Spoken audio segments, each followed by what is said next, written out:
ప్రభుత్వం ఫెయిల్ అయిందని చెప్తున్నారు రాజగోపాల్ రెడ్డి. రేవంత్ రెడ్డి మాట్లాడిన కొద్దిసేపటికే మాట్లాడాడు రాజగోపాల్ రెడ్డి. అరగంటలో వచ్చి రేవంత్ రెడ్డి బట్టలు ఇప్పేసిండు. అయితే నిన్న అన్ఎక్స్పెక్టెడ్ కాదు, రాజగోపాల్ రెడ్డి ప్రీప్లాన్ గా చేసినట్టుగా అనిపిస్తుంది. అది నిరుద్యోగులు ఇచ్చిండ్రు, టైంకు ఆయన ప్రత్యక్షమైండు. ఇదంతా ప్రీప్లాన్ గా జరిగింది. ఒక్కొక్క వీడియో విందాం.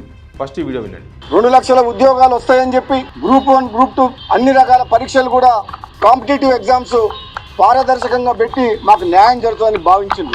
కాంగ్రెస్ ప్రభుత్వం వచ్చిన తర్వాత అనుకున్న స్థాయిలో 2 లక్షల ఉద్యోగాలు ఇవ్వకపోయినా సరే 50,000 ఉద్యోగాలు ఇచ్చింది.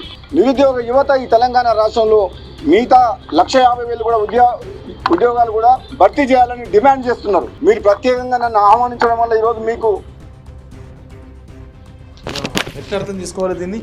రేవంత్ రెడ్డి గారేమో, శ్రీధర్ బాబు గారేమో, మిగతా వాళ్ళేమో మేము 70,000 ఉద్యోగాలు ఇచ్చినాం, అసలు పిల్లలు ఉద్యోగ నోటిఫికేషన్ ఇవ్వద్దని చెప్పి ధర్నాలు చేస్తున్నారు, నోటిఫికేషన్ వద్దని, ఉద్యోగాలు వద్దని ధర్నా చేస్తున్నాడు తెలంగాణలో. మాట్లాడుతుంటే రాజగోపాల్ ఏమంటున్నాడు, 2 లక్షల ఉద్యోగాలు ఇస్తామని చెప్పి 50,000 ఉద్యోగాలు ఇచ్చినాం, ఆ 50,000 ఉద్యోగాలు ఇచ్చామని కూడా భరోసాగా చెప్తున్నాడు. మరి దీన్ని ఏమర్థం చేసుకోవాలి?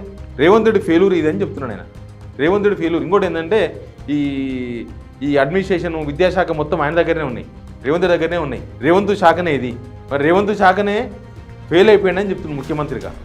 డైరెక్ట్ ముఖ్యమంత్రిని టార్గెట్ చేస్తున్నాడు ఆయన. నిరుద్యోగులు అద్దంకి దగ్గర పోయి వాళ్ళతో మాట్లాడాడు, సీఎంతో మాట్లాడుతున్నాడు. కనీసం ముఖ్యమంత్రి అపాయింట్మెంట్ కూడా ఇవ్వాలి, అద్దంకి దగ్గర అపాయింట్మెంట్ కూడా ఇవ్వాలి. కానీ నేను మీ వెనుక ఉంటా, మేము ముందరుంటా అంటున్నాడు. ఇంకో మాట కూడా మాట్లాడండి, అది కూడా వినండి ఒకసారి.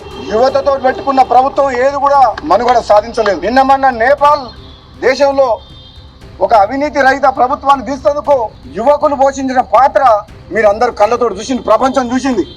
అంటే నిరుద్యోగ యువతని గాలికి వదిలేయద్దు. వాళ్ళు మన పిల్లలు, వాళ్ళకు ఏదైనా దారి చూపించాల్సిన బాధ్యత ఈ ప్రభుత్వం మీద ఉంది. నేపాల్తో పోలుస్తున్నాడు. యాక్చువల్గా రాజగోపాల్ రెడ్డి మాట్లాడే మాటలు ప్రతిపక్ష వాళ్ళు మాట్లాడితే అది కొంత రాజకీయం వైపు, లేకపోతే ఏదో ప్రభుత్వాన్ని ఇరుకున పెట్టాలని మాట్లాడుతున్నారేమో అనుకోవచ్చు.